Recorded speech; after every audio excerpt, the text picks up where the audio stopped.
सो hey guys, कैसे हो आप सभी लोग। Welcome back to my channel AG anime manga. तो गाइस, आज मैं एक्सप्लेन करने जा रहा हूँ बुक ऑफ एस्पर यानी कि डीमन एम्पर का एक और बिल्कुल नया एपिसोड होने वाला है, एपिसोड नंबर 325। इसलिए बिना कुछ सोचे जल्दी से वीडियो को लाइक शेयर कमेंट सब कुछ कर डालिए। कि जिन लोगों ने भी इसके पिछले एपिसोड को नहीं देखा है, पहले जाकर के उस एपिसोड को देख लीजिए, लिंक नीचे डिस्क्रिप्शन में दे दिया है। बाकी अगर देख लिए तो शुरू करते हैं हमारी आज की ये वाली एपिसोड। तो इस एपिसोड के स्टार्टिंग में हमें वापस से वही सीन दिखाया जाता है पे कि फ्लेम मास्टर अपनी ब्लू फ्लेम की पावर को फुल्ली अनलिस्ट करता है। इस वजह से वहाँ पे एक पक्षी वॉल्टिंग कुंगपेंग बन जाता है और उस वॉल्टिंग कुंगपेंग को देख ज़ूफेंग काफी हैरान होते हुए कहता है ये तो उन 5 फ्रोसियस सीक्रेट बीस्टों का हेड है, वॉल्टिन कुंगपेंग। ज़ूफेंग के इतना कहने के बाद हमें कहानी सुनाने वाला बताता है कि ये 5 सीक्रेट बीस्ट उन 10 एम्पर्स के बराबर ही पावर रखते हैं, मगर लेकिन ये सीक्रेट बीस्ट सिर्फ बीस्टों के ऊपर ही रूल करते हैं। और पहले पास्ट में वॉल्टिंग कुंगपेंग इन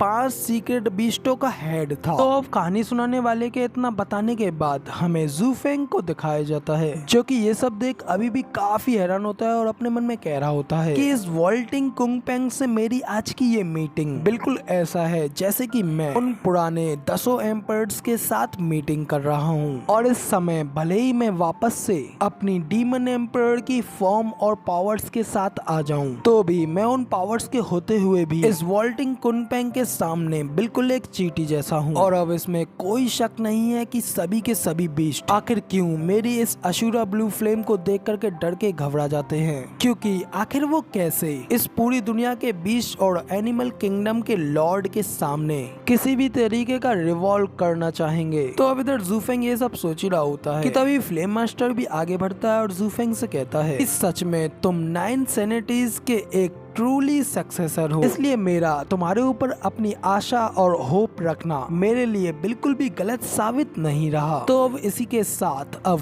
टाइम भी आ गया है हम लोगों के अपने अगले स्टेप पे कदम रखने का। तो अब इधर ज़ूफेंग भी फ्लेम मास्टर के मुंह से अगले स्टेप की बात सुनकर के उस स्टेप के बारे में सोचने लगता है। ज़ूफेंग अपने मन में कहता है कि अब आखिर ये मुझसे क्या चाहता है। इतना कहने के बाद फिर ज़ूफेंग फ्लेम मास्टर को अपनी रेस्पेक्ट शो कराते हुए उससे कहता है कि सीनियर, आप मुझसे जो भी कुछ चाहते हैं मैं अपनी पूरी कोशिश करूंगा आपकी उस विश को फुलफिल करने में, फिर चाहे उसे पूरा करने के लिए मुझे आकाश पाताल ही एक क्यों ना करने पड़े। तो ज़ूफेंग की बात सुन फ्लेम मास्टर भी उससे कहते हैं कि प्लीज अब तुम इधर उधर खेलना मत शुरू करो। 9 सैनिटीज अपने उस समय का बिल्कुल एक चालाक लोमड़ी था और तुम भी उसके सक्सेसर होने के रूप में उसकी चालाकियों के मुकाबला करने के रूप में उससे बिल्कुल भी कम नहीं हो। और मैं तुम्हारे मुंह से निकली किसी भी बात के ऊपर इतना इजीली विश्वास करने वालों में से नहीं हूँ। और जैसा कि मैंने तुमसे पहले ही कहा है कि मैं तुमसे इस सब के किसी भी तरीके से रीपेमेंट नहीं मांग रहा हूँ। ये अगला कदम तो मेरा तुमसे सिर्फ एक अनुरोध है, इसलिए इस बारे में तुम ये खुद डिसाइड कर सकते हो कि क्या तुम्हें ये करना है। और ऑफ कोर्स अगर तुम मेरी बात मान करके ऐसा करते हो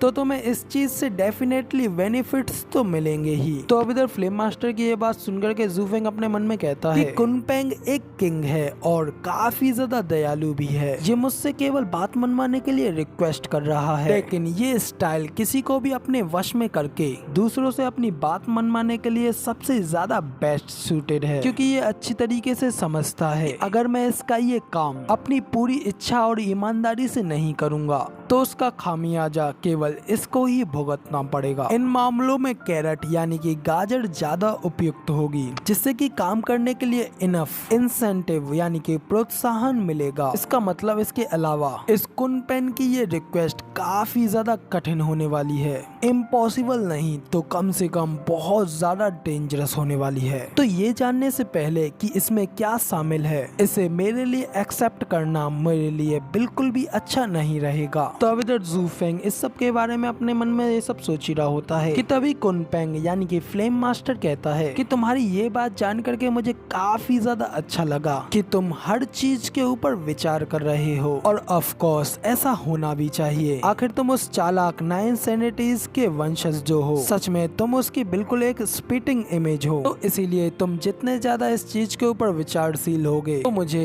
तुम्हें ये अपना काम सौंपने में उतनी ही ज्यादा अधिक आसानी होगी। हालांकि सबसे पहले मैं तुमसे ये पूछना चाहता हूँ कि क्या तुम इस बच्चे को मेरी देखभाल में रखना चाहोगे? तो अब इधर फ्लेम मास्टर की गुसेंगटोन को लेने की बात सुनकर के गुसेंगटोन और जूफेंग दोनों ही काफी ज्यादा हैरान होते हैं। और फिर तभी जूफेंग फ्लेम मास्टर को रोकते हुए कहता है कि सीनियर यंग सेंग जी मेरा गॉड सन है, तो आखिर आप क्यों इसे मुझसे लेना चाहते हैं? तो तभी फ्लेम मास्टर भी कहता है कि सच में ये कितना ज्यादा रेयर है, दोनों ही पहली बार में एक दूसरे से ही इतने ज्यादा प्रभावित हो गए और यहाँ तक कि एक दूसरे की फैमिली भी बन गए, इसलिए सच में ये चीज और भी ज्यादा बेटर है। लेकिन तुम्हारे साथ जो ये बच्चा है ये मुझसे रिलेटेड है और मेरे इसको टीच करने से इसे और भी ज्यादा अधिक मदद मिलेगी। तो अब इधर फ्लेम मास्टर की बात सुन करके जूफेंग अपने मन में कहता है कि क्या ये भी इसे पाना चाहता है? तो इधर दूसरी ओर फ्लेम मास्टर जूफेंग से कहता है कि तुमने पहले ही लाइटनिंग कैनन में ब्रदर क्लिन को देखा हुआ है, मैं सही कह रहा हूँ ना? तो जब तुमने उसे देखा तो वो काफी पतला रहा होगा ना, क्योंकि कई 100 सालों से उसके ऊपर यूं ही लगातार लाइटनिंग थंडर पड़ती रही है और ये बच्चा केवल और केवल सिर्फ अपने पिता की मदद की वजह से ही वहाँ पे उस लाइटनिंग कैनन में सरवाइव करके जिंदा रह पाया है। तो उसे वहाँ से बाहर ले जाना और यहाँ तक कि उसका तुम्हारे परिवार में शामिल होना भी ब्रदर क्लिन के अप्रूवल के कारण ही हो पाया होगा।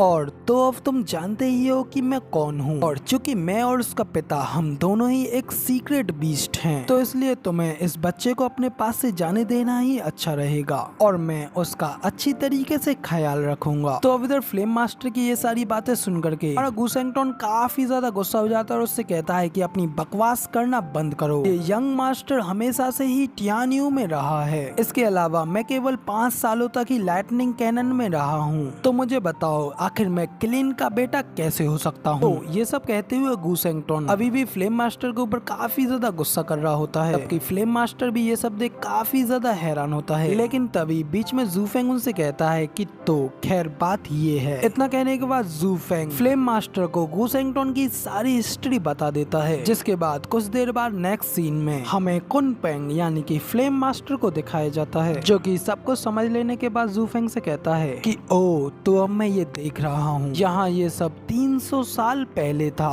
300 साल पहले मैंने दुनिया भर में अचानक से एक रोने की आवाज सुनी। वो आवाज बिल्कुल ब्रदर क्लिन के रोर करने की और गुस्सा करने की थी। एक बार मेरे भाइयों की मुठभेड़ हेवनली एम्पायर के साथ हुई थी और उस लड़ाई के बीच ही मेरे उन भाइयों को divine eyes of the void का यूज करते हुए 3 फॉरबिडन एरियाज में कैद करके सील कर दिया गया था, जिससे कि उन्हें थाउजेंड्स ऑफ पर्पल लाइटनिंग के स्ट्राइकों को सहने के लिए मजबूर करा गया और कई सालों तक इस चीज में कोई चेंज नहीं हुआ। ये सिलसिला बस यूं ही चलता रहा और फिर उसके बाद एक पॉइंट पर आकर ब्रदर क्लिन ने अपनी पूरी जान लगा करके एक जोरदार झटका मारा। तब मैं उसकी इस चीज का मतलब नहीं जानता था, लेकिन अब मुझे लगता है कि इसका मतलब ये रहा होगा कि वो अब और ज्यादा अधिक नहीं रुक सकता था। वो अपने क्लिंग के अंडे को लेकर के काफी ज्यादा चिंतित था कि कहीं उसका अंडा यानी कि उसका बच्चा भी उसके साथ ही न मर जाए, इसलिए उसने अपने उस अंडे को वहाँ से बाहर निकालने के लिए वो सब कुछ चीज का उपयोग किया जो कुछ भी उसके पास बचा रह गया था।